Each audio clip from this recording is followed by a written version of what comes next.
오늘 본문을 보면 거인 그 용사 골리앗이 참 허무하게 죽는 모습을 보게 되죠, 그렇죠? 죽으면서 어땠을 것 같으세요? 자신의 죽음이 아마 믿어지지 않았을 것 같아요, 그렇죠? 이렇게 죽을 거라고는 상상도 못했던 어린아이의 손에, 그렇죠? 자기는 용사인데 어린아이의 손에 그렇게 비참하게 죽음을 당할 것이라고는 정말 생각도 못했던 어떤 그런 죽음, 골리앗은 맞이하게 됩니다. 여러분 어떻습니까? 골리앗의 죽음하면요, 사실 어떻게 보면 정말 가장 비참한, 우리가 피해야 될, 여러분 이렇게 돌아가시면 안 되십니다. 갑자기 이 멀쩡히 잘 살아계신 분들 보고 죽음을 주제로 설교를 하려니까 조금 이상하긴 하지만 그래도 누구나 또 맞이하게 될 죽음 아니겠습니까? 그래서 죽음에 대한 이야기를 좀 같이 나누려고 하는데요.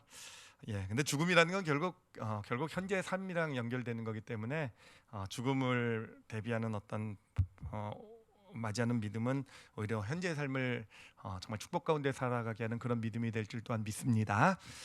어찌됐든 이 블레셋의 이 골리앗의 죽음이야말로 어떻게 보면 가장 어떤 피해야 될 어떤 그런 가장 최악의 어떤 그런 죽음의 모습이 아닌가라는 생각이 들어요. 무엇보다도 그가 정말 갑옷, 정말 어마어마한 갑옷을 입지 않았습니까? 자기를 지켜줄 거라고 철석같이 믿었던 그런 갑옷인데 결국은 그 갑옷이 소용이 없었잖아요, 그렇죠? 그리고 그 갑옷이 전혀 소용이 없었다는 사실을요, 언제 발견합니까? 바로 죽어가면서 발견하게 되는 거. 정말 비참한 그런 일 아니겠습니까? 생각해 보면 근데 우리한테도 좀 적용이 되는 그런 것 같아요. 이 땅의 사람들의 삶에도 정말 우리가 살아가면서 우리도 내 삶을 지켜줄 거라고 믿으면서 어떤 뭐 물질이라든지 권력, 힘이라든지 하여튼 나를 지켜줄 것이라고 믿으면서 정말 골리앗이 갑옷으로 자기 몸을 꽁꽁 싸맸던 것처럼 우리 삶을 이렇게 꽁꽁 싸매면서 살아가는 인생들이 많지 않습니까?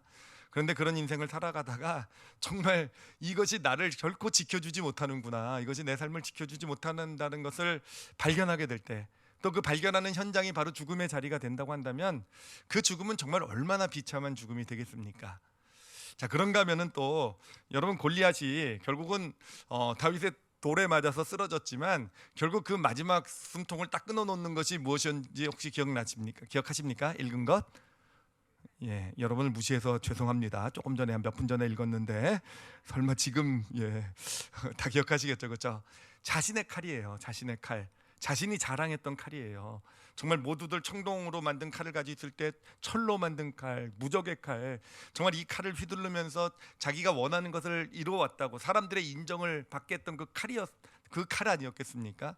근데 결국 그 칼이 자신의 목숨을 끊어놓는 어떤 그런 도구가 되었다라는 거, 이것을 보면서도 이 안에 어쩌면 하나님께서 우리에게 보여주시는 삶에 대한 통찰이 있구나라는 것을 보게 돼요. 정말 우리도 살아가면서 정말 내 욕심을 가지고 내가 원하는, 내가 인정받고 내가 그래서 휘둘러왔던 어떤 내 인생의 칼, 어떤 인생의 칼, 결국 그것이 정말 우리의 인생의 마지막 순간에 나를 죽여온 제목이었구나, 내 삶을 죽여온 어떤 그런 도구였구나 라는 것을 발견하게 되는 게 바로 인생이다라는 것을 또 이 칼을 통해서 우리에게 하나님께서 보여주고 계신 것은 아닌가라는 생각을 해봅니다. 어찌됐든 이 블레셋의 죽음은요, 진짜 최악의, 정말 우리가 피해야 될 최악의 죽음, 정말 스스로도 정말 비참할 뿐만 아니라 정말 스스로도 믿지 못했던, 그렇잖아요. 그동안 자기가 해왔던 정말 얼마나 많은 전쟁에서 얼마나 수많은 사람들을 이기고 그렇게 용사로 서왔던 그런 자기가 지금 정말 저 꼬마한테 지금 죽음을 맞이하고 있다라는 거, 정말 이 전쟁을 통해서 내가 앞으로 그 미래에 놓여 있는, 정말 이 골리앗이 어떤 생각했겠습니까? 내가 또 싸움에서 이길 거고 나는 정말 그 블레셋의 스타가 될 것이고 앞길이 창창히 열려져 있는, 축복된 삶이 열려져 있는 바로 그 미래를 눈앞에 두고 눈을 감아 죽어야 되는 어떤 이 골리앗, 정말 우리가 피해야 될 가장 최악의 죽음의 모습이다라고 할 수 있을 것입니다. 자, 그러면 어떤 죽음의 모습이, 이제 죽음이 또 바람직하다고 표현하기도 좀 그렇지만 어떻게 우리 크리스찬, 우리 믿음의 사람은 그럼 과연 이 죽음의 순간에 어떤 모습이어야 될 것인가, 나는 과연 어떤 모습으로 이런 죽음을 맞이해야 될 것인가, 그래요. 이 골리앗처럼 그런 죽음을 맞이하면 되지 않겠죠. 자, 이것을 좀 생각을 해봤어요. 성경의 인물들 가운데서 혹시 정말 어떤 그 죽음의 모습에 우리가 정말 본받아야 될 어떤 모델처럼 생각할 수 있는 그런 인물이 있지 않을까라고 이렇게 묵상을 하다가 이 골리앗과는 어떤 비슷한 상황이지만 어떤 완전히 다른 죽음을 맞이하는 그런 한 인물이 성경에 있음을 이렇게 발견하게 되었어요. 그 인물, 그 믿음의 사람도 보면은요, 정말 생각지도 못한 죽음이 찾아옵니다. 자신이 생각지 못한 그런 순간에 그런 갑작스럽게 죽음이 찾아오게 되고요. 그리고 그뿐만 아니라 정말 그 죽음이 그 순간이 언제였냐면은 바로 자신이 그렇게 인생의 어떤 그 목적지, 자신 인생의 목적지를 바로 눈앞에 두고 정말 어떤 그런 평생에 그 바라보며 살아왔던 어떤 그 어떤 목적지를 눈앞에 두고 맞이하게 되는 그런 죽음이었어요. 그리고 그 정말 가장 어떻게 보면 힘들 수 있었던 건 뭐냐면은 정말 이 죽음을 맞이하게 된 그 이유가 정말 허무했어요. 예, 이 골리앗도 허무했지만 이 그 다윗의 손에 죽은 골리앗도 허무했겠지만 정말 이 사람도 보면은 성경에 나와 있는 왜 이 사람이 결국은 그런 죽음을 맞이할 수밖에 없게 되었는지 그 이유가 나와 있는 사건이 있는데 그 사건을 보면 정말 이건 좀 정말 억울하겠다라고 생각할 수밖에 없는 그런 이유로 죽음을 맞이하게 됩니다. 자, 그럼에도 불구하고 아까 말씀드렸던 것처럼 정말 아름다운 정말 우리가 어떤 본받아야 될 어떤 그런 죽음을 맞이한 그런 한 인물이 있어요. 그 인물이 누구겠습니까? 여러분 짐작이 되십니까? 어떻게 하세요? 우리 성도들이 이제 너무 똑똑해지셔가지고 제가 설교하기가 점점 더 힘들어지는, 여러분 좀 성경 같을 때 좀 무식해지시기 바랍니다. 좀 아무것도 좀 모르고 뭐 이래야 제가 또 이렇게 하여튼 모세예요. 맞아요. 여러분 말씀이 맞습니다. 이 모세요. 특히 제가 진짜 그렇죠. 정말 예상치도 못했던 그런 시간에 바로 이 목적지 약속의 땅을 눈앞에 두고요. 약속의 땅을 눈앞에 두고 그렇잖아요. 이 약속의 땅이 40년 동안 이 이스라엘 백성들을 끌고 정말 어떻게 보면 죽을 고생한 거잖아요, 그렇죠? 정말 이렇게 힘들게 와서 그 목적지 앞에까지 왔는데 그래요. 그 앞에서 그것을 바라보면서 죽음을 맞이하게 돼요.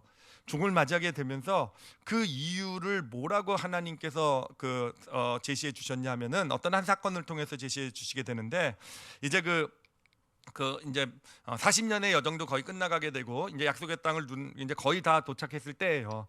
근데 이스라엘 백성들 보면은요, 이제 그때도요, 하여튼 이 사람들 안 변해요. 안 변해 정말. 처음 시작할 때도 이 사람들 목말라 가지고 이 광야에서 우리를 목말라 죽게 하느냐 막 이렇게 불평불만 가운데 막 그런 일이 있었죠, 그렇죠? 근데 40년이 끝나갈 때도요, 정말 한결같아요, 그렇죠?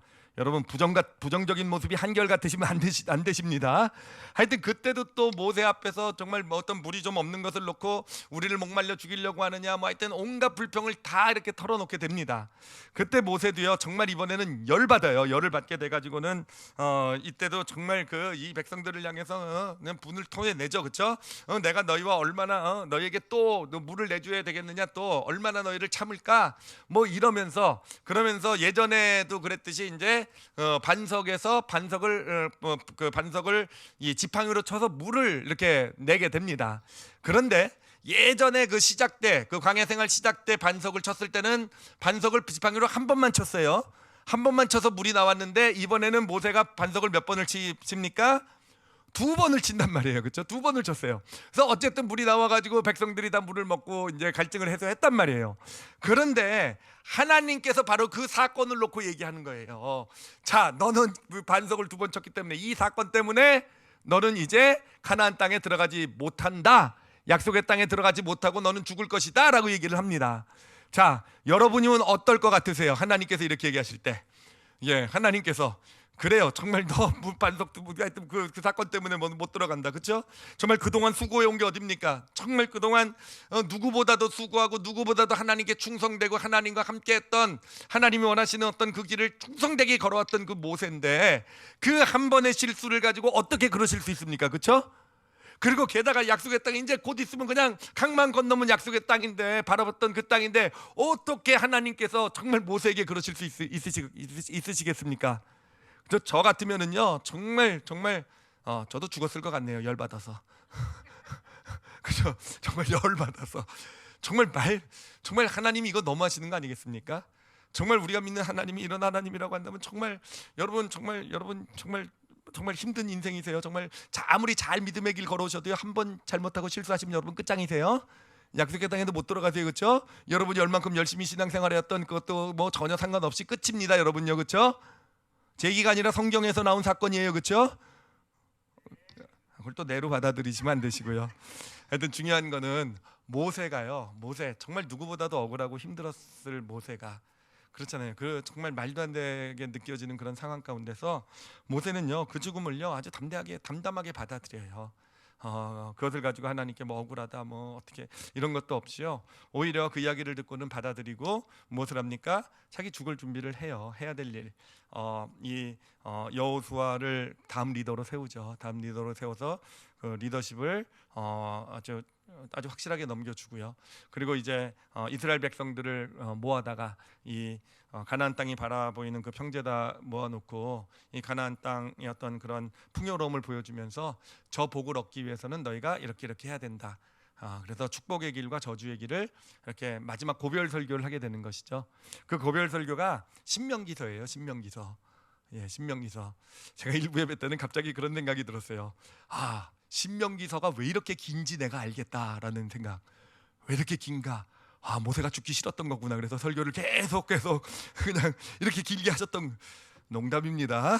하여튼 갑자기 그런 생각이 들었는데, 하여튼 그 신명기서는 모세의 어떤 유언과도 같은 이스라엘 백성 약속에 자신은 못 들어가는데 정말 최선을 다해서 이 백성들이 저기 가서 복 받기를 원하는 그 소원 가운데 전했던 설교가 바로 신명기서 고별 설교가 되는 것입니다. 그렇게 마지막 준비를 잘 마치고 나서는요, 느보산이라는 이 가나안 땅이 바라보이는 그 산 위에서 아주 평안하게 죽음을 맞이하게 돼요. 그럼으로써 모세의 인생은요 완성이 되죠. 그렇죠? 이스라엘의 아주 위대한 리더로서, 지도자로서의 완성이 되게 되고요. 하나님에게도요 가장 하나님과 친했던, 가장 가까웠던 하나님의 사람으로 인정받는 그런 삶으로 온전히 세워지게 되는 것입니다. 자, 그러면 이제 궁금한 것은 모세는 어떻게 보면 참 억울하고 힘들 수 있는 그런 죽음인데요, 그렇죠?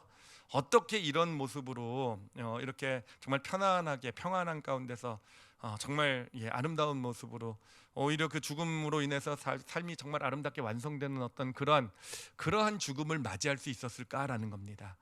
어떻게 그럴 수 있었을까? 자, 어떻게 모세가 그런 죽음을 맞이할 수 있었을까는요, 사실은 그 사건에서 우리가 그의 그렇게 죽음을 맞이할 수 있는 믿음의 모습을 발견할 수가 있어요. 어떤 사건이냐면은 바로 그 모세가 그 가나안 땅에 들어가지 못하게 됐던 그 반석을 2번 친 사건이 있잖아요. 이 사건에서 우리는 모세의 그 믿음, 그가 이랬기 때문에 진짜 그렇게 복되고 아름다운 죽음을 맞이할 수 있었구나라는 그 모세의 믿음의 모습을 발견하게 됩니다. 자, 그걸 설명을 해드리도록 할게요. 자, 이제 이 사건이 사실은 정말 충격적인 사건이에요. 그래서 성경 그 학자들도 보면 이 사건을 놓고 정말 고민들을 많이 합니다. 이게 사실은 잘 이해가 안 되거든요. 그렇게 충성했던 모세인데 정말 모세보다도 전혀 믿음도 없고 막 이랬던 사람들은 다 가나안 땅에 들어가는데 모세만 지금 들어가지 못하게 된 것이고 죽음을 맞이하게 된 것이고, 그것이 바로 이 사건이란 말이에요. 이 사건 때문에 하나님께서 넌 안 돼, 못 들어가게 된 거란 말이에요. 자, 그러면 도대체 이 사건 왜 이게 그렇게 큰 문제가 될 것인가? 하여튼 이것 때문에 하여튼 의견들이 많이 있어요. 그 중에 대표적인 것이 그런 거죠. 한 번 치라 그랬는데 2번 쳤잖아요, 그렇죠? 그건 결국 하나님을 온전히 순종한 게 아니잖아요, 그렇죠? 그래서 불순종이 문제다라고 이제 제시를 주로 많이 합니다. 그래서 정말 불순종이 이렇게 심각한 죄다. 정말 불순종을 하게 되면 아무리 모세라고 한다 할지라도 약속의 땅에 들어가지 못한다. 근데 사실 참 좀 너무하지 않습니까, 그렇죠?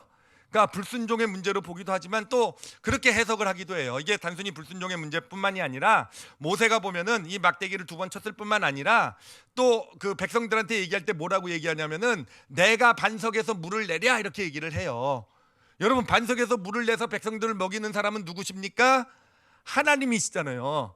그러니까 여기서 뭘 지적하고 있냐면 모세가 지금 하나님의 자리를 차지했다라는 거예요.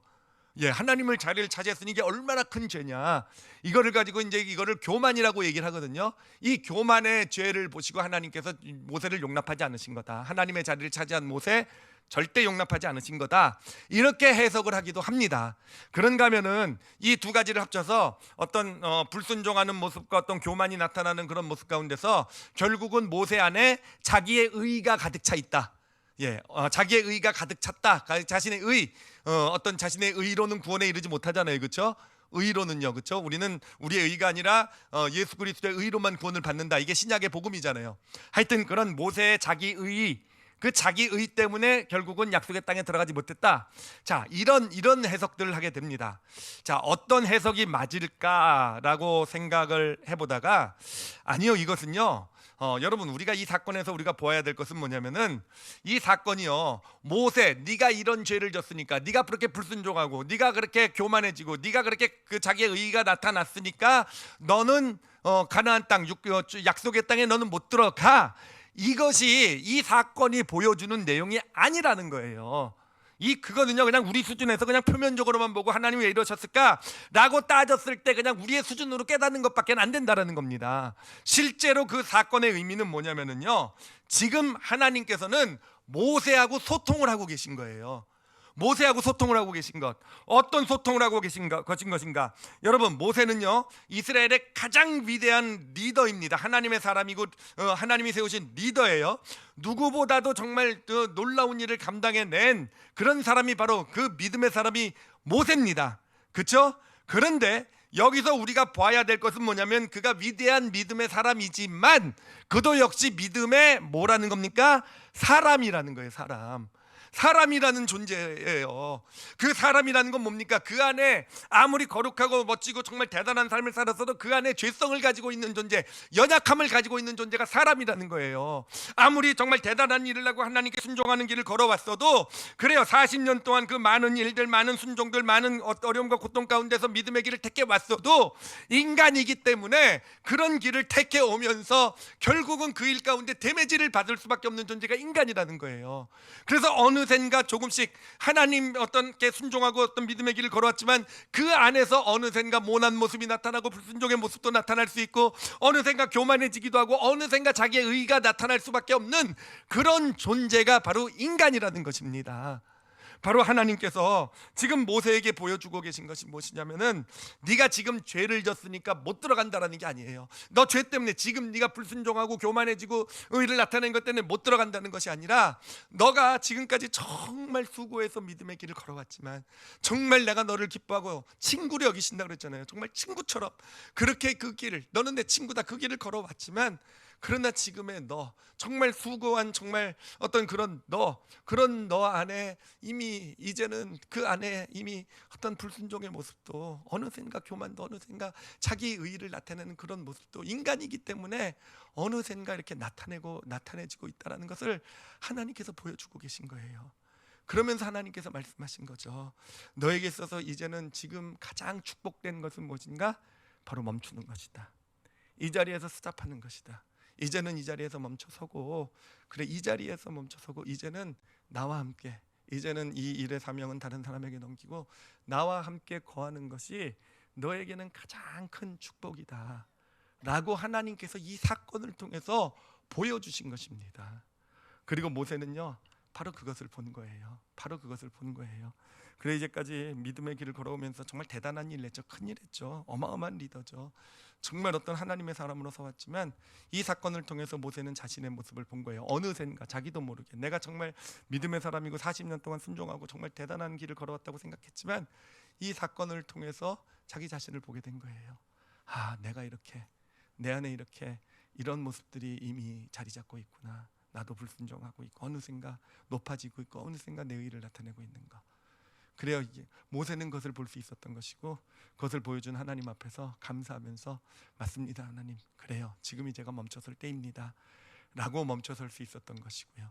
그리고는 그의 마지막을 준비하고, 그리고는 하나님의 부르심에 따라서 이 땅을 떠나는 그 길을 갈 수 있게 되었던 것입니다. 여러분, 이 모세의 모습을 보면서요, 정말 너무 멋있지 않습니까? 이 모세의 모습을 보면서 정말 저에게 그런 소원이 생겼어요. 저도 하나님께서 멈추라고 했을 때 멈춰 설 줄 아는 그런 삶을 살아야 되겠다라는 것이요. 그래요. 사실 하나님께서 멈춰라고 말씀해 주시면 그렇게 하면 뭐 멈출 수 있을지 모르겠지만, 사실은 정말 얼마나 많은 사람들이 멈춰야 될 때 멈추지 못하고, 자신이 이제까지 내가 이렇게 큰 일을 해왔는데, 내가 이제까지 이렇게 헌신하고 이렇게 내가 이런 걸 이루어 왔는데, 내가 이만한 사람인데, 그러면서 사실은 어떻게 보면은 하나님이 보여주시는 거잖아요. 네가 지금 이런 모습이다. 그런 모습을 못 보고, 아니면 보면서도 외면하는 거죠. 보면서도 외면하고 인정하지 않고, 그러면서 멈춰야 될 때 멈추지 못함으로써 정말 큰 일을 하고 놀라운 삶을 살아왔음에도 불구하고 그 마지막에 정말 비참해지는 그런, 하여튼 정말 그런 길, 저는 뭐 큰 일을 하고 뭐 이런 인생은 아닐지 모르겠지만, 정말 하나님께서 정말 열심히 하나님 원하시는 삶을 살아가다가 하나님께서 멈추라고 했을 때 참 멈출 줄 아는, 정말 멈출 줄 아는, 내려놓으라고 했을 때 내려놓을 줄 아는 그런 삶. 정말 저도 그런, 여러분 제가 멈춰야 되는 거 여러분 보시는데 제가 못 보고 있으면 와서 꼭 얘기해 주세요. 목사님 이상해지셨어요 뭐 이러고, 목사님 교만해지신 것 같아요. 그렇다고 또 오늘 예배 끝나고 바로 얘기하시면 어찌됐든 이 모세는요, 하나님이 딱 보여주셨을 때, 알려주셨을 때 인정할 줄 알았어요. 볼 줄 알았어요. 그리고 그 자리에 멈춰설 줄 알았고요.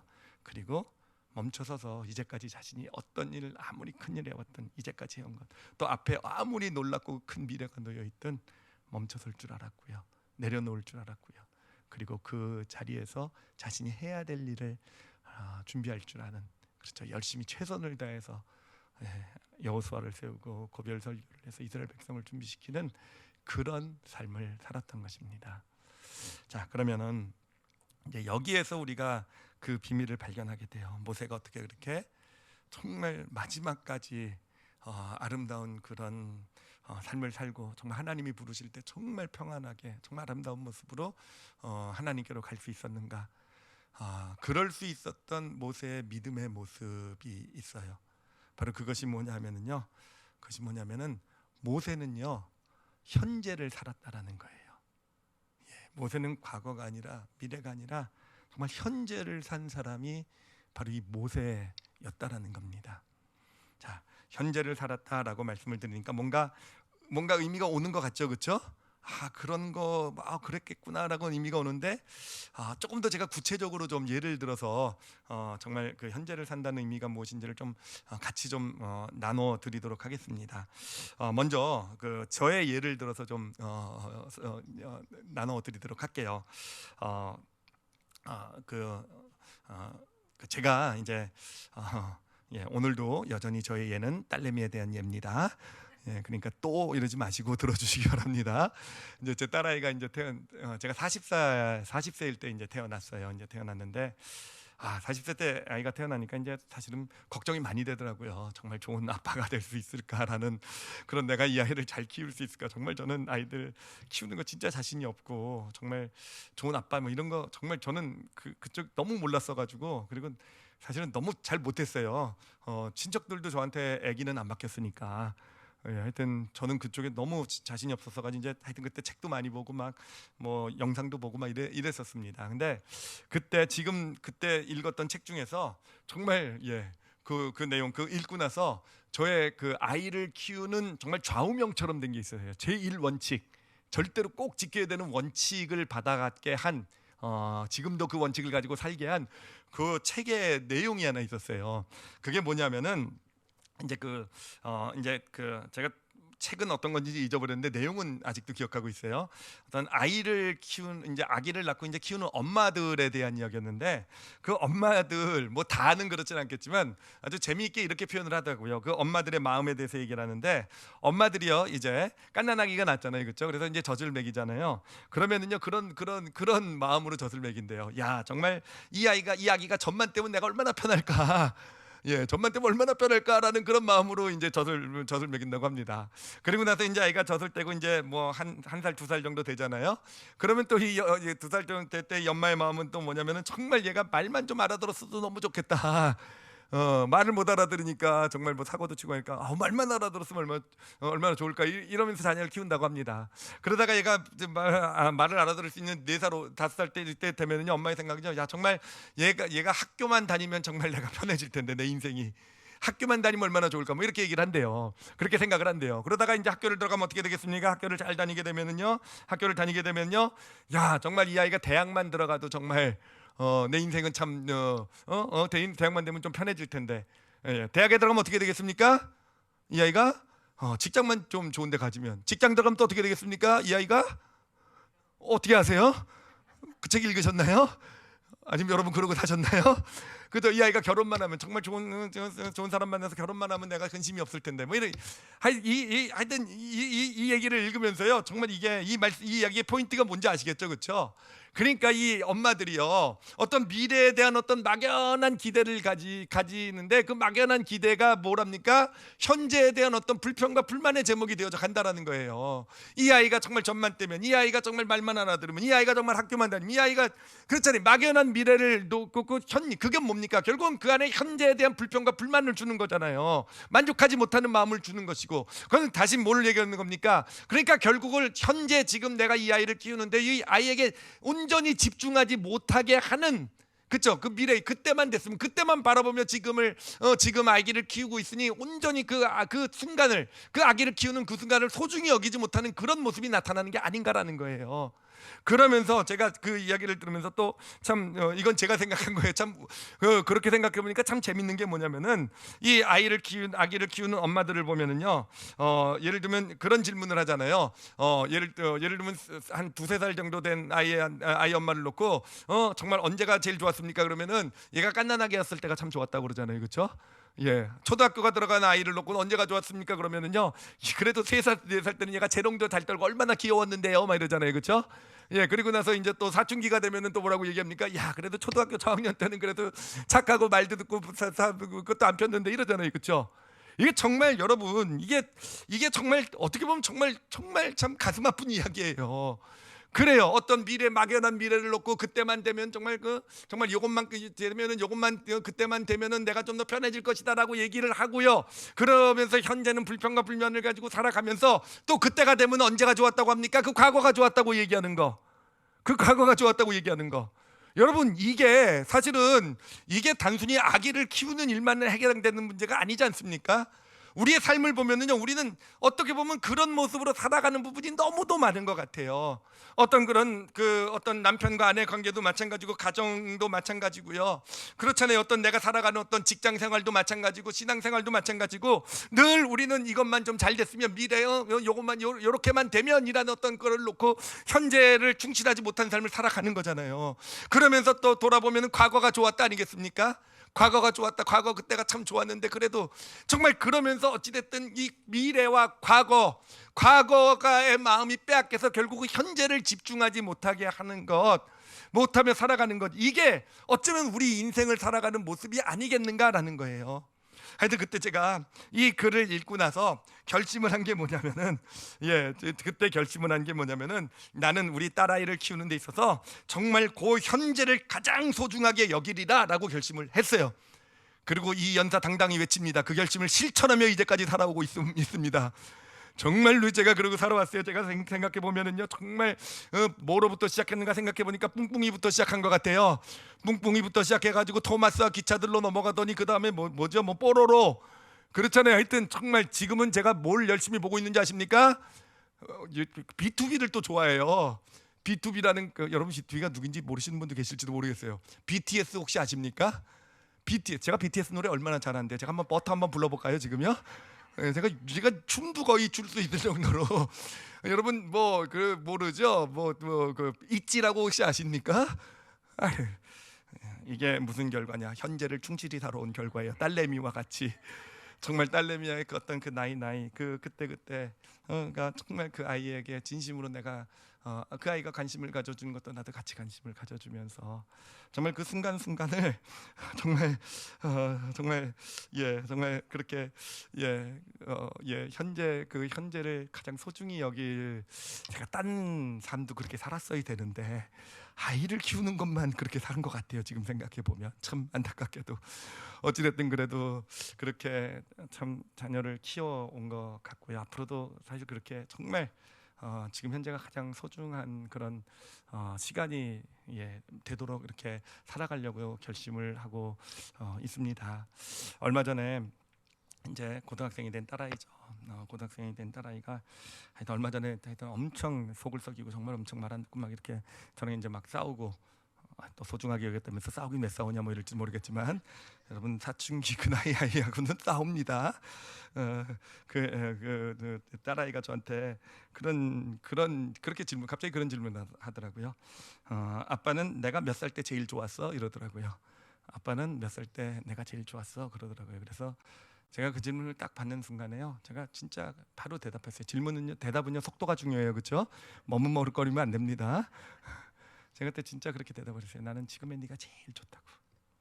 지금의 네가 제일 좋다고. 그래서 사실은 그거는 물론 진심이에요. 진심이기도 하지만 또 결심이기도 해요. 그리고 지금의 딸내미 보면 너무 컸어요. 또 어떨 때 보면 좀 징그이 딸내미가 일부 예배 때도 이거 들으면 안 되기 때문에 들으면 이런 얘기들 어찌됐든 지금 참 많이 컸고요. 또 때로는 정말 말도 안 듣고요, 그렇죠? 예, 그리고 때로는 정말 하여튼 말도 안 되는 논리를 가지고 그냥 바락바락 대들. 아유, 큰일 났네. 오늘 설교 듣지 못하게 해야지 되겠네요. 하여튼 그러기도 하지만요. 그래요. 정말 저는 지금의 제 딸아이가 가장 좋고 앞으로도 그렇게 딸아이를 키우려고 결심을 하고 있습니다. 자, 그러면서 제가 아주 신기한 그런 거를 하나 발견을 했어요. 제 안에 있는 신기한 모습을 하나 발견을 했어요. 뭐냐면은 이제 그 얼마 전에 이제 그 제 아내하고 제일 친한 친구를 만났어요. 어느 정도로 친한 친구냐면은 재영이가 이제 태어났을 때 어렸을 때 제 아내가 이제 선교회를 가든지 이럴 때 바쁠 때 하여튼 재영이를 데려다가 늘 맡아서 이렇게 해줬던 그런 친구예요. 근데 만나서 그때 그 추억을 나누면서 야, 네 딸 정말 엄청나게 운 거 알지, 그치? 예, 정말 얘는 낯을 얼마나 가리는지 정말 그것도 끈질기게 아침에 또 데려온 그 시간부터 저녁에 떠날 때까지 정말 밥 먹으면서도 우는 자신의 남편이 도대체 쟤는 누구길래 저렇게 우냐고 쟤를 왜 이렇게 데려 하여튼 이런 얘기를 정말 그러면서 얼마나 낯을 많이 가렸는지 얼마나 낯선 사람 손에 안 가려고 했는지 아마 여기 계신 권사님들은 좀 아시는 분 계실지도 모르겠어요. 근데 문제는 아신다고 내도 하시는데 저는 그런 기억이 하나도 안 나요. 저는 얘가 얼마나 착하고 얼마나 예쁘고 정말 걔가 무슨 속을 썩이고 낯을 그러니까요. 거의 정신 망각, 기억 상실 수준인데 제가 그러면서 생각을 해봤어요. 그랬더니 기억이 나는 거예요. 그때 제가 어떤 일까지 했냐면은 얘가 이제 유치원을 다녔는데 얘는 이제 PLP 밑에 있는 우리 교회에 있는 하는 유치원을 다녔어요. 근데 이제 얘가 유치원을 갔는데도 너무 우는 거예요. 근데 유치원 선생님들은 다 그럽니다. 엄마 아빠만 떠나면 괜찮아진다고. 그러니까 좀 울어도 엄마 아빠가 좀 냉정하게 마음을 담고 그리고 보이지 않는 대로 가야 된다고. 예, 그래가지고 그냥 가슴 아픈 걸 우는 딸내미를 뒤로하고 정말 그래도 그게 그러면 된다니까 갔단 말이에요. 근데 얘가 얼마나 지독하게 낯을 가렸는지 한 일주일쯤 있다가 저기 원장 선생님으로부터 연락이 왔어요. 얘는 도저히 안 되겠으니까 목사님 좀 오셔가지고 좀 여기 PLP에 오셔서 좀 얘 좀 봐달라고. 제가 그래가지고요 정말 거의 한 달 가까이를 우리 딸아이 그 교실이 있잖아요. 그 교실 문이 이제 유리로 된 문인데 그 문이 보이는 앞에다가 제 책상을 가져다 놓고 거기서 제가 근무를 했어요. 얘가 그래야지 그 안 문에 있다가 가끔 저를 쳐다보고 제가 그 자리에 있으면 다시 씩 웃고 다시 하는 거예요. 정말 그때 정말 정말 창피하고 정말 정말 근데 어떻습니까? 저는 그 기억마저도 너무너무 좋은 거예요. 너무너무 소중하고 그래요. 이 아이에게 정말 그랬던 시간이 그렇게 낯을 많이 지금은 정말 얼마나 친구도 잘 되기 그렇습니까? 그게 다 그때 제공인 것 같은 느낌이 아니 제가 말씀드리고 싶은 건 뭐냐면은 제 이런 경험들 딸아이를 키우면서 정말 그때 했던 작은 결심이지만 그래도 나름 잘 실천해 왔던 것 같아요. 현재에 집중하자는 거. 현재를 지금 이 시간을 딸아이랑 지내는 시간을 정말 제일 소중히 여기자. 집중하자. 어떤 이런 것을 살아오면서 그러면서 제가 발견하게 된 것이, 이제 정리하면서 발견하게 된 것이 뭐냐면은, 그래요, 정말 이렇게 앞으로도 현재 충실한 삶을 살아가게 되면은요, 그래요, 지나간 세월들이 다 감사가 되겠구나라는 거예요. 그래요, 그렇게 속썩이고 낯을 가리고 어떤 사람에게 있어서는 어떻게 저렇게 정말 힘들게 했던 아이의 기억도 정말 지금 그런 삶을 살아간 저에게는 어떻게 보면 정말 큰 감사의 제목이 돼 있고 소중한 어떤 추억이 돼 있고, 그리고 분명히 제 딸아이한테도 그것이 정말 어떤 그 인생의 좋은 경험으로, 잊어버렸을지는 모르지만 좀 기억해야 되는데, 그렇죠, 그 은혜를. 근데 그런 건 기억 못 하더라고요. 어찌됐든 그래도 정말 그 아이를 이렇게 세워오는데 좋은 어떤 그런 기억들이 되는 거 아니겠습니까? 그러니까 현재를 우리가 충실히 살아가게 되면은요, 그래요, 과거에 어떤 그렇게 지나간 모든 세월이 좋은 일들뿐만 아니라 정말 힘들고 어려웠던 일들까지도 감사가 되어져 가게 되는 그런 축복, 그런 은혜가 우리에게 주어지게 되는 것입니다. 그런가 하면은, 그렇게 우리가 사실은 아이를 키우면서 미래에 대한 염려나 걱정이 없을 이유가 없을 방법이 없잖아요. 누구나 다 염려하고 걱정하는 삶을 살아가지만, 그래요, 현실에 집중하게 되다 보면 미래의 어떤 염려나 걱정들, 미래에 대한 기대로 그거를 가지고 현실을 투영해 보지 않고 정말 지금 주신 정말 그 현재를 충실하게 살아가게 될 때, 그래요, 저는 그것이 미래를 하나님께서 열어주시는, 가장 좋은 길로 열어주시는 그런 축복의 길이 되는 줄 믿습니다. 그게 바로 현재를 살아가는 그런 삶의 모습이 아니겠습니까? 자, 그런데 이 성경에 보면요, 진짜 현재를 충실하게 사신 아주 대표 중에 대표가 되는 분이 한 분 계세요. 그분이 누구시냐면 바로 예수님이십니다. 이 예수님의 공생애를 이렇게 보면은요, 정말 예수님은요, 정말 현재에 충실하셨구나라는 것, 현재 충실하셨구나.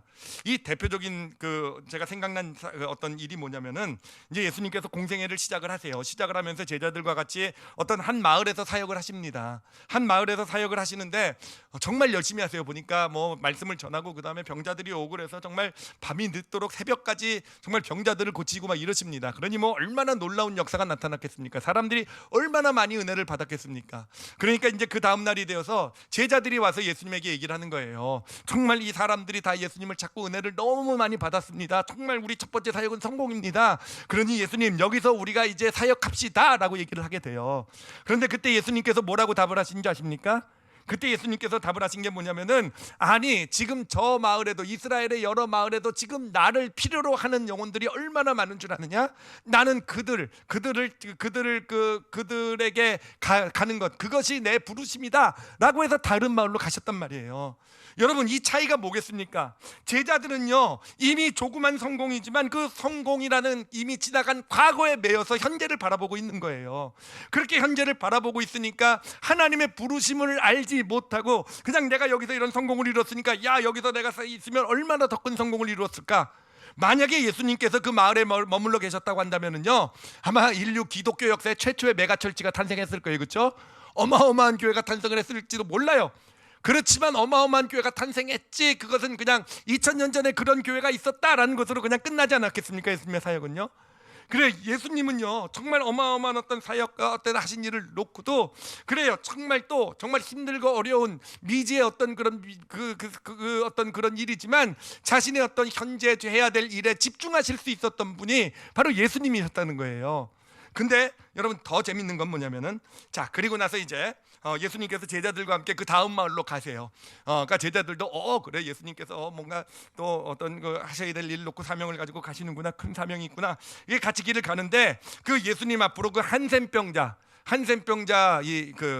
아시죠? 원래 문둥병이라고 하는데 한센병이라고 이제 정식으로 불러야 된다고 합니다. 방송에서 그래요. 하여튼 그 한센병자 하나가 나와서 무릎을 꿇게 됩니다. 예수님 앞에 고쳐달라고요. 자, 그런데 그 한센병자를 보고 제자들은 어떻게 생각했겠습니까? 만약에 여러분이라면 어떻게 생각했을 것 같으세요? 저라면 그렇게 생각했을 것 같으세요? 지금 내가 저 큰 마을로 가가지고 저곳에 나를 기다리는 수많은 영혼들이 있고, 그 마을로 가야 되는데 왜 이 사람이 왜 와서 우리 길을 가로막을까? 왜 쓸데없는 일로 와가지고 별로 중요하지도 않는 일로 내 가는 발걸음을 방해하고 있는 것일까? 라고 저는 당연히 그렇게 생각했을 것 같아요. 그런데 여러분, 예수님은 어떻게 하셨습니까? 예수님은요 지금 어떤 그런 하나님의 사명이라고 생각하는 그런 그 마을을 향해 가고 계셨지만 그 한센병자 하나가 무릎을 꿇었을 때 예수님께서는 그를 치료해 주시기 위해서 일주일이라는 시간을, 그의 몸을 만지고요, 일주일이라는 시간을 그 사람 한 사람에게 드리는 그런 일을 하게 되시잖아요. 예, 어떻게 보면 정말 어리석은 일 같아요. 정말 그렇게 크고 중요한 일이 눈앞에 있음에도 불구하고 어떻게 그렇게 한 명의 어떤 그런 환자가 찾아왔을 때, 아픈 사람이 찾아왔을 때 그를 위해서, 그것도 잠시가 아니라 일주일이라는 시간을 그렇게 허비하실 수 있으셨을까? 여러분, 근데 그게 예수님이세요. 예수님은 그렇게 사셨어요. 예수님은 미래에 아무리 크고 중요한 일이 있고 막 뭐 이런 일이 있어도 자신의 현재 삶 가운데 나타난 한 영혼을 무시하지 않으시고 한 영혼에게 최선을 다했던 분이 바로 예수님이세요. 그렇잖아요. 예수님은요, 그래요, 그 가늠한 현장에서 잡힌 여인, 그 여인을 살리시기 위해서 정말 땅에다 그를 뭔가를 써가 그까지 하시면서 그 여인의 편을 드시고 그 여인을 기업고 살려주신 분이 바로 예수님 아니십니까? 회당장 야이로의 딸을 살리러 가시면서도 자신의 옷깃을 만진 한 여인, 혈류병 걸린 여인, 그 여인을 외면하지 않으시고 돌아보시고 그 여인을 인정해 주시고 그 여인에게 구원의 축복을 주신 분이 바로 예수님 아니신가 하는 거예요. 그래 예수님께서 3년의 공생애를 마치시고 예루살렘으로 올라가시는 길이었어요. 이제 십자가라는 온 인류의 구원이라는 정말 그 놀라운 그 어떤 큰 일을 하러 가시는 그 길, 그 입구가 바로 여리고라는 그런 지역이에요. 여리고를 지나가면서 예수님은요 이 그 돌 감람나무 위에 올라가 있는 정말 사람들이 죄인이라고 손가락질하는 그 삭개오를 보셨단 말이에요. 그 영혼 가운데 있는 정말 아픔을 보셨단 말이에요. 그래요, 정말 중요한 일이 눈앞에 가 있었지만 예수님 어떻게 하십니까? 발걸음 멈춰 서셨잖아요. 그날 밤 삭개오의 집에 가서 거하셨잖아요. 그리고 그 가족에게 구원의 놀라운 축복을 전해주신 분이 바로 예수님 아니시겠습니까? 예수님은요 그래요, 진짜 현재에 충실하셨던 분이세요. 예수님을 보면 과거에 내가 얼마나 큰 일을 했든, 내가 얼마나 많은 일을 했든, 아니요, 그것과는 상관없어요. 그것이 자신의 현재에 어떤 영향을 미치지 못하게 그런 삶을 사신 분이 예수님이에요. 아무리 큰 일, 아무리 중요한 일이 놓여 있어도요, 지금 자신에게 주어진 어떤 한 영혼, 현재 자신 앞에 나온 무릎 꿇은 한 영혼을 결코 소홀히 여기지 않으시고 자신이 하실 수 있는 최선의 일을 하신 분이 바로, 그렇게 현재를 살아가신 분이 바로 예수님이십니다. 어떻게 보면 참 어리석은 길처럼 보일 거예요, 그렇죠? 말이 안 되잖아요, 그렇죠? 예, 어떻게 그렇게 할 수 있겠느냐. 근데 만약에 여러분 예수님이 이런 영혼들을 보고, 야, 난 너보다 더 저 큰 일이 있어, 저 큰 마을에 가서 해야 돼. 야, 회당장 얼마나 높아, 야이로, 저기 그 딸이 지금 죽어가고 있어, 나는 그 일을 해야 돼. 만약에 그래, 내가 예루살렘 지금 십자가 길을 지러가는 이 온 인류를 구원하는 놀라운 일을 하고 있는데 저 죄인 하나, 그렇죠? 손가락질만 죄인 하나. 예. 만약에 예수님이 그러셨다고 하면 어떻게 되겠습니까? 만약에 그렇게 예수님께서 공생애를 살아가셨다고 한다면, 그래요, 저는 물론 당연히 십자가의 길도 없었을 거라고 생각하지만 만약에 예수님이 십자가를 지셨다고 해도요, 그 예수님은요 온 인류의 구주가 되시지 못하세요. 온 인류의 구주가 되시지 못하세요. 그냥 뭐 특별한 영향력 있는 누구의 구주는 될 수 있지 모르지만 나의 구주는 안 되실 거예요. 그래서 지금 나 정말 보잘것없는 아무것도 아닌 내 아픔, 어떻게 보면은 그렇잖아요. 정말 정말 어떻게 보면 별것 아닌 것처럼 보여서 사람한테도 잘 얘기 못하는 그 아픔. 그렇지만 우리가 갖고 있는 믿음은 뭡니까? 그런 거지만 내가 다른 예수님 앞에 가지고 나올 수 있다라는 거. 그러면 예수님은 결코 무시하지 않으실 거라는 거. 어떻게 확신하십니까? 바로 2000년 전에 그렇게 사셨잖아요. 2000년 전에 그렇게 사셨잖아요. 그렇게 성경에서 보여주고 있잖아요. 예수님은요 그런 분이라고. 그래서 혈류병 걸린 여인 같은 나도, 가늠한 현장에서 잡힌 그 여인 같은 나도, 삭개와 같은 나도, 한센병자 같은 나도요, 지금 그래 그 누구 앞에는 나가지 못한다 할지라도 예수님 앞에 나갈 수 있는 거예요. 그리고 그분은요 바로 나의 구주, 내 구주, 바로 온 인류의 구주가 되신 것입니다. 오늘 말씀을 이렇게 쭉 준비하면서 그런 생각을 한번 해봤어요. 만약에 우리가 진짜 현재 충실한 그런 삶을 산다면 나의 인생이 어떻게 될까라는 그런 생각을 해봤어요. 그래요. 누구랑 대화를 하면서도 늘 어떻게 보면요, 늘은 아니지만요, 많은 경우에 제 마음 가운데는 오늘 이따가 또는 이번 주에 해야 될 어떤 중요한 일에 제 마음은 뺏겨져 있어요. 그래서 어떻게든지 잘 해가지고, 예, 어떻게 보면 진짜 제 삶을 보면은 현재 충실하지 못했던 것 같아요. 정말 어떤 일을 하나 하더라도 어떤 한 사람을, 부부 관계도 그렇고요, 부모와의 관계, 그러고 보니까 자녀와의 관계만 조금 했군요. 그래 정말, 늘 이 일을 하면서 제 마음은 과거로 가 있거나 미래로 가 있거나, 그쵸, 딴 데로 가 있었던 어떤 그런 것. 근데 만약에 정말 여러분이 그렇게 사시면 어떻게 되실 것 같으세요? 정말 대화를 한번 해도 정말 그 대화 시간에 정말 사소한 대화여도 정말 내가 집중해서 들어줄 수 있는 거, 성의 있게 들어줄 수 있는 그런, 그렇게 살아간다면 어떻게 되겠습니까? 식사 자리에 앉아서 이렇게 교제를 할 때도 그 교제의 즐거움을 마음껏 느끼면서 같이 나눌 수 있는 그런, 예, 여러분 한번 그래 보세요. 정말 식사 초대가 많아질 거라고 확신합니다. 그래 정말이요. 우리가 정말 어떤 우리에게 주어진 일 하나, 어떻게 보면 참 작고 사소한 일이라 해도, 어떤 세상에서 내가 하는 일, 직장에서 또는 신앙생활에서도요, 정말 그 일을요, 정말 충실하게 소중하게 정말, 그렇게 현재에 집중할 수 있는 삶을 살아갈 수 있다고 한다면 어떻게 되겠습니까? 예, 아직 그렇게 살질 못했기 때문에 답은 잘 모르겠지만 정말 정말 복된 삶이 될 거라고 저는 확신합니다. 정말 정말 지금 이제와는 그런 다른 삶이 될 거라고 확신을 해요. 이렇게 예배를 드릴 때에도 참 안타까운 게, 예배 드리러 이 주일날 주일 성수 1시간 반 예배를 드리면서도 예배 자리에 앉아서 우리의 마음은 사실 마음 딴 데로 많이 가 있잖아요, 그렇죠?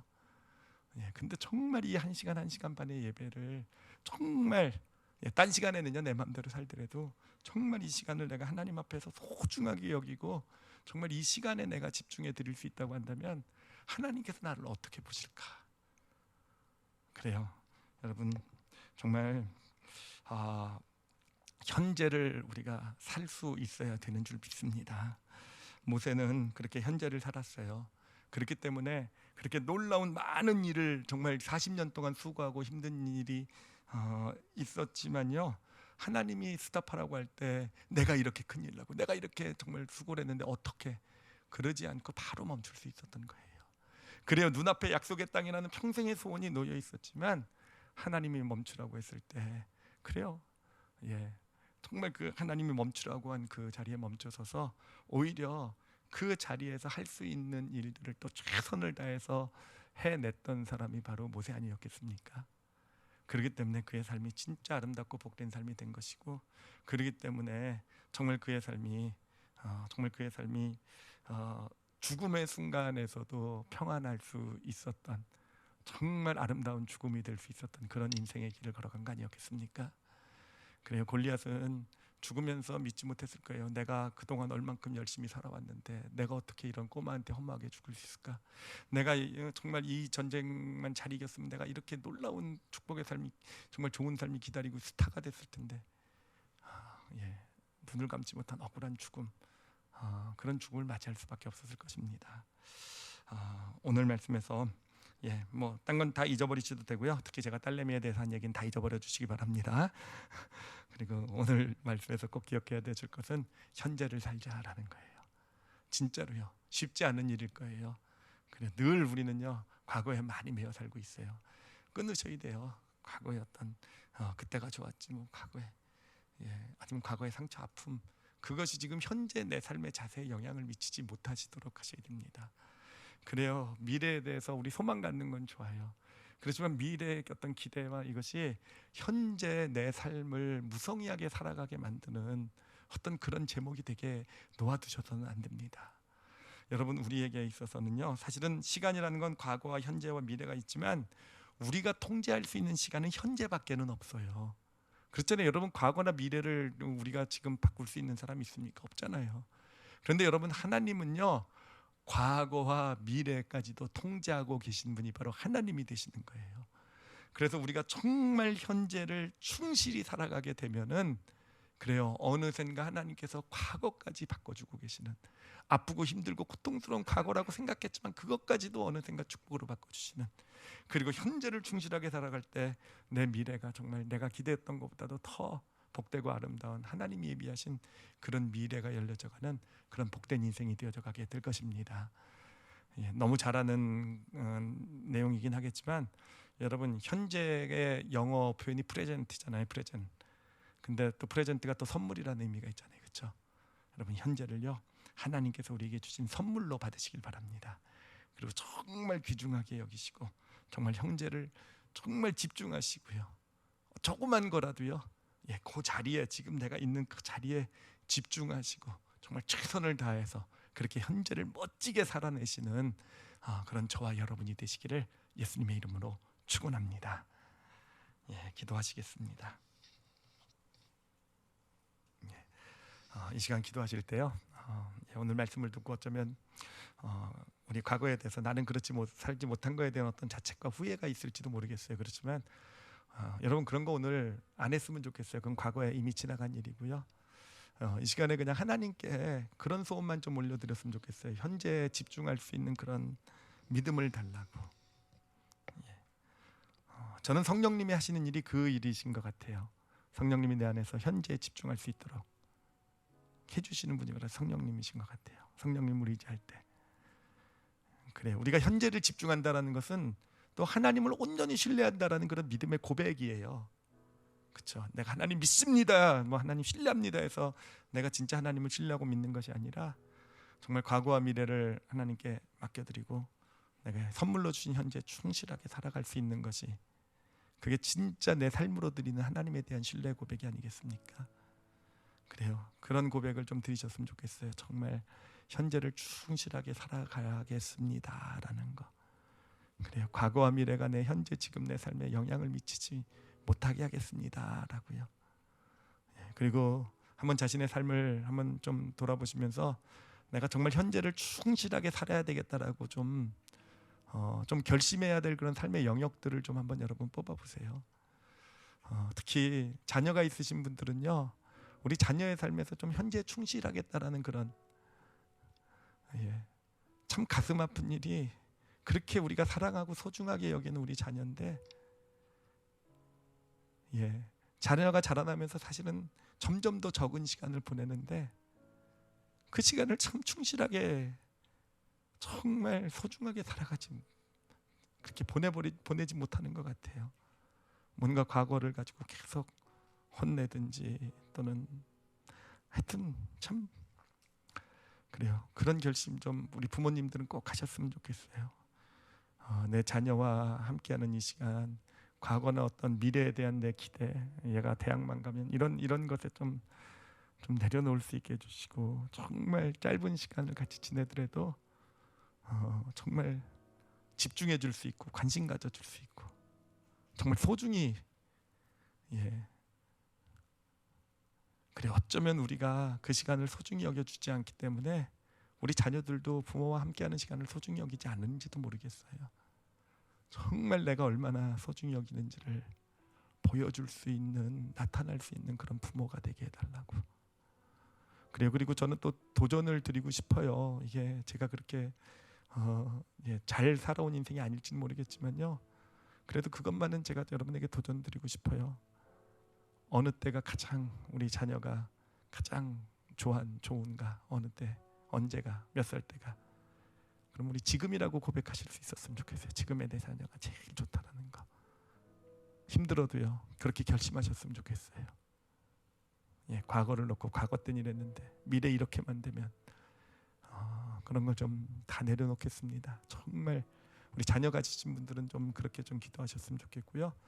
또 자신의 삶의 영역 돌아보시면서 정말 현재에 집중하기를 원하는, 특히 관계 가운데 중요한 것 같아요. 정말 관계 회복과 축복을 원하면은 정말 그 지내는 시간, 함께 할 수 있는 시간을 내가 집중하고 소중히 여길 수 있는 그런 삶을 살겠습니다. 도와주세요 하나님. 우리 다 같이 오늘 말씀 놓고 자신을 위해서 우리 잠시 함께 통성으로 기도하시겠습니다. 하나님 아버지 감사합니다. 하나님 감사합니다. 이렇게 이렇게 예수 그리스도의 삶의 모습을 보면서 정말 아무리 작고 보잘것없는 일처럼 보여도, 아무리 급하고 중요한 순간에도 주어진 현재 정말 자신의 모든 것을 쏟아부어 넣어주신 그 예수 그리스도 하나님, 부족하지만 저희도 저희 안에 예수 그리스도의 영이 계시오니 저희도 조금씩 그렇게 삶을 살아낼 수 있는 그런 믿음의 사람들이 되게 하여 주시옵소서. 하나님, 지금 결심들 했는 줄 압니다. 각자의 결심, 그 영역은 다 다르겠지만 하나님 잊지 말게 하여 주시고 이번 일주일을 또한 살아가면서 정말 한번 우리가 해봤으면 좋겠어요. 정말 우리에게 주어진 이 시간들을, 만남들을, 해야 될 일을 정말 소중히 여기는 그런 일주일간의 삶을 살면서 아버지, 그 삶의 축복과 은혜를 구체적으로 삶에서 경험하는 그런 믿음의 여정, 우리가 함께 다 같이 각자의 삶에서 살아가게 하여 주시옵소서.